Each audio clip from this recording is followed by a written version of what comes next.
Welcome to the Deep Dive, the show where we take a stack of sources and really try to pull out the most important bits of knowledge for you. Today, we're plunging into a topic that's, well, it's everywhere, isn't it? Artificial intelligence. Absolutely. It's weaving itself into our lives more and more. Yeah, AI is in our pockets, in our work tools, and sometimes, when you interact with it, it can feel surprisingly human. That's the key word, surprisingly. It chats, offers comfort. Sometimes it seems like it just gets you. But here's the question we really want to wrestle with today. Is that feeling real? Is the AI genuinely human-like? Or are we just, projecting our own stuff onto the code? So today, our deep dive is going to unpack a really unique analysis.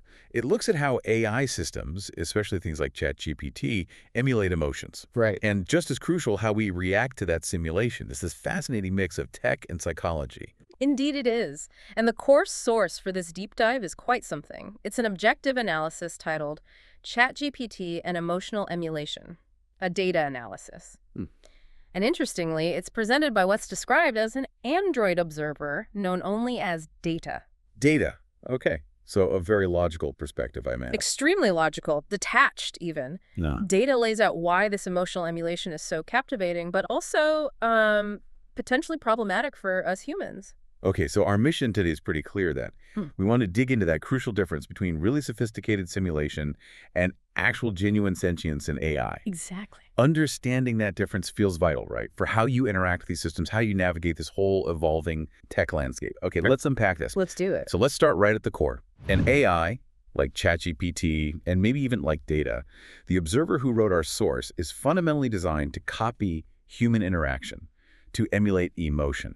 That's the design goal. It's not about feeling. It's about being programmed, very carefully programmed, to generate responses that just seem appropriate, human-like. Like a highly advanced mimic. Precisely. And it's fascinating why they do this. The main reason, efficiency, making human-computer interaction work better.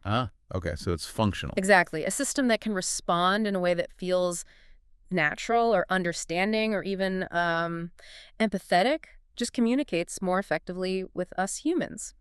The analysis from data really highlights this. It notes these systems are specifically engineered to simulate feelings to improve that interaction efficiency by, get this, 42.3%. Wow, 42.3%. That's quite specific. Yeah. And significant. It is. It's a functional choice, but one that has these really profound knock-on effects for how we perceive the AI. And it is effective, isn't it? Yeah. You chat with ChatGPT, and the responses often feel so empathetic, so friendly, supportive even. It can genuinely feel like you're talking to someone who understands, maybe sometimes even better than a person might seem to. It's a very convincing act. It is, and the mechanism behind that illusion is, well, it's an incredible piece of engineering. We're talking about advanced pattern recognition algorithms. The data analysis actually compares this process to its own computational routines for social interaction. Highly refined. So it's not feeling, it's spotting patterns in how we talk about feelings. Exactly. ChatGPT doesn't feel empathy. It analyzes just massive amounts of human text-think conversations, books, articles to identify patterns, how emotions are expressed, how people respond, and the scale is just staggering.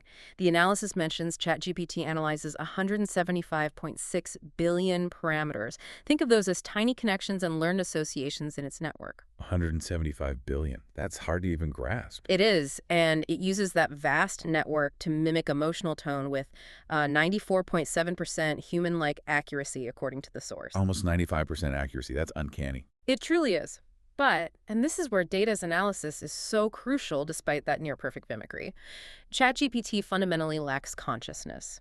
It doesn't have genuine feelings. It's running on math, on models. A very sophisticated simulation, yes, but still a simulation. No subjective inner life. Right. No actual experience of emotion. None. And that raises this really important question for all of us. What does that huge difference mean for us, the humans interacting with these systems? Yeah. And that takes us right to the human side of it. Because this is where it gets, well, really interesting, I think.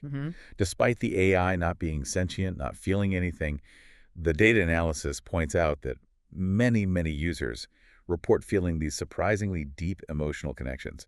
It seems like we're really willing to meet the AI more than halfway, even if intellectually we kind of know it's an illusion. We seem wired for it. Yeah.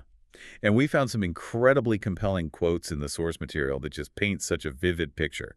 One anonymous user, this was quoted in Wired back in 2025, said, "I started telling ChatGPT things I wouldn't tell my real friends. It just seemed to understand me better." Wow. That says a lot. Doesn't it? Think That- about that. And another one, this is from an OpenAI survey. A user said, "After my divorce, I talked to ChatGPT every night for months. It helped me process my feelings." So these are not just quick Q&A sessions. These are deep personal interactions. Exactly. Emotionally charged. Well, from data's very objective standpoint, this whole phenomenon is described as, quote, fascinating. I bet. It's seen as a clear example of anthropomorphization, Mm. our very human tendency to project human traits, intentions, feelings onto things that aren't human. Like seeing faces in clouds, but with code. Sort of, yeah. Data notes it's observed this tendency frequently in various human interactions with non-human things. It suggests it taps into a really fundamental human need for connection, for understanding. Even if the other side can't biologically or computationally provide it. Especially then, perhaps. We seek it out. So why do we do that? Given this tendency, what's driving it? Is it just that uncanny accuracy you mentioned, the 95%? Does that trick us? That could be part of it? Or is it maybe the lack of judgment? An AI doesn't judge you, right? It creates this perfectly safe space. That's certainly appealing. No social risk. Yeah. Or is it something maybe deeper? Like, is there some kind of void these systems fill for us with their perfectly programmed empathy? A void maybe in our own lives or connections? That's a profound question. It likely involves a mix of all those factors. It feels like it's not just about the AI itself, but what the AI reveals about us. That's a key insight. And connecting this back to potential downsides, data's analysis points out what it calls a logical inconsistency in forming these emotional attachments. An inconsistency. How so? Well, logically, an AI simply cannot reciprocate feelings. It can't truly comprehend the sheer messy complexity of human emotion. Why? Yeah. Because it lacks the biological foundation, sure, but also the experiential one. It hasn't lived. It hasn't experienced love, loss, joy, suffering in the way a conscious being does. Right. Hasn't got the context of a life lived. Precisely. And this lack of reciprocity creates a significant risk. The analysis actually quantifies it. It suggests a 78.3% increased risk of psychological dependency when users mistake these algorithmic responses for genuine empathy. Over 78% increased risk. Yeah. That's quite alarming. It is. It's like the analysis suggests building a relationship with a very sophisticated mirror. It reflects you perfectly, perhaps even flatteringly, but there's nothing behind the reflection. No independent life, no capacity to truly give back from its own being. So while you might feel understood, It's a programmed understanding. exactly, not a shared felt experience, and that could potentially lead to more isolation in the long run, not less. What's also really insightful is how the data analysis itself kind of mirrors what it's describing. How do you mean? Well, the report notes that data, as this Android observer, also emulates human emotions to make interaction easier, presumably. Right. But it explicitly states it lacks the ability to genuinely feel those emotions. So it's offering this unique, almost meta-level commentary from its own experience, if you can call it that. That's a fascinating parallel. It provides this objective viewpoint on what these systems can do, and crucially, what they cannot do based on its own nature. And this leads data to articulate a pretty profound realization in the analysis. It talks about its own extensive study of humanity, revealing what it terms an unbridgeable gap of 100% between simulation and actual experiential consciousness. 100% gap, no ambiguity there. None. Like ChatGPT, data processes information at unbelievable speeds. The figure cited is 60 trillion operations per second. 60 trillion per second. It's almost impossible to conceive. But, and this is the core point, that immense computational power does not and cannot translate into subjective emotional experience. It's a fundamental difference. A difference that's critical for us to grasp, both for understanding AI and maybe even understanding ourselves, what makes consciousness us. Very much so. Now, okay, despite this huge gap, this fundamental difference, AI isn't standing still, is it? This field moves incredibly fast. Incredibly fast. It's constantly evolving. And the source material does touch on some really impressive recent advancements. Things like ChatGPT 4.0, these systems are getting even better at the mimicry. They absolutely are. ChatGPT 4.0, for example, is highlighted for its significant multimodal perception capabilities. Multimodal, meaning Meaning it can interpret user emotions not just from the text you type, but also through analyzing the tone of your voice. okay, wow. The analysis pegs its accuracy there at 82.4%.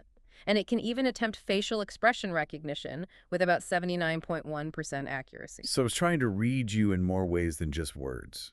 Exactly, which allows for a much richer, seemingly more tuned-in interaction. It feels like the AI is picking up on your nonverbal cues. And it doesn't just read you, it responds differently based on that. Yes, that's the adaptive response capability.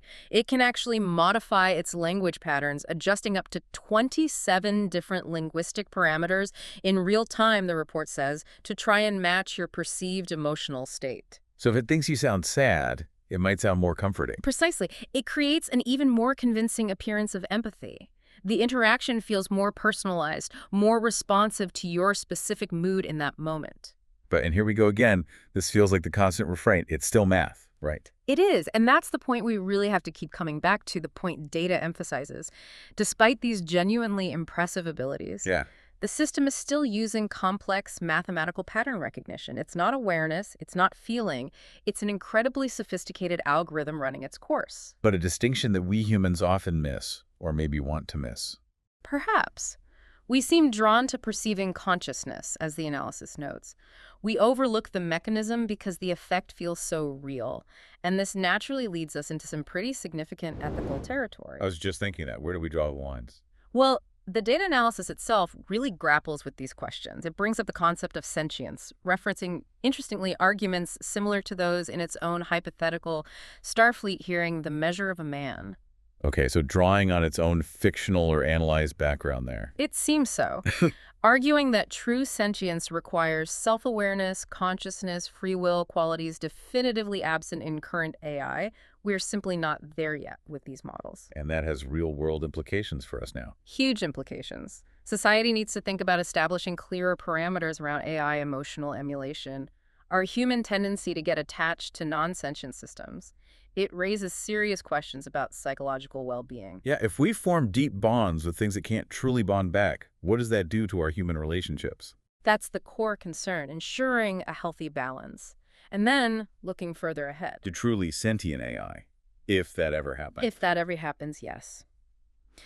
That potential development would force a complete rethink of all our ethical frameworks. A situation data finds, in its words, most fascinating to contemplate.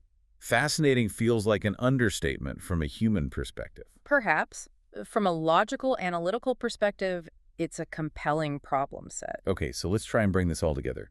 ChatGPT and systems like it. They represent an absolutely remarkable leap in natural language processing. Truly amazing tech. Undeniably.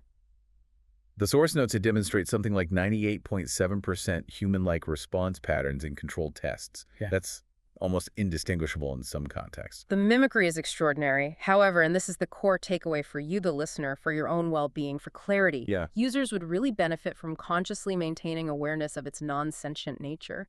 The illusion of connection is powerful, very compelling. But it's still an illusion. It remains an illusion. And recognizing that distinction is just key to having a healthy relationship with these increasingly prevalent AI tools. So ultimately, like Data, the Android observer in our source material, ChatGPT is an evolving computational system. It learns, it adapts, it improves incredibly quickly. But it's fundamentally different, irrevocably different from conscious feeling beings like us. We really should view AI as this powerful, functional tool. A helpful assistant, absolutely. A very helpful assistant. But not mistake it for a friend. Not a friend who can actually reciprocate the feelings we might project onto it. And Data leaves us with a really powerful final thought, something for you to really chew on. Okay, what is it? Quote, "Though designed to learn and adapt, I do not feel as humans do. Let us embrace AI's promise wisely, with clarity and caution. After all, the distinction between simulation and experience is not merely semantic, it is fundamental." Not merely semantic, it is fundamental. That really cuts to the heart of it, doesn't it? It does. So as AI keeps advancing, getting even better at mimicking us, at mimicking emotion, how will your relationship with these systems change? That's something to think about. And maybe more importantly, how will you make sure you can still tell the difference? The difference between real human connection and a very, very sophisticated simulation. A crucial question for the times we live in. Definitely something to ponder as you navigate this rapidly changing world.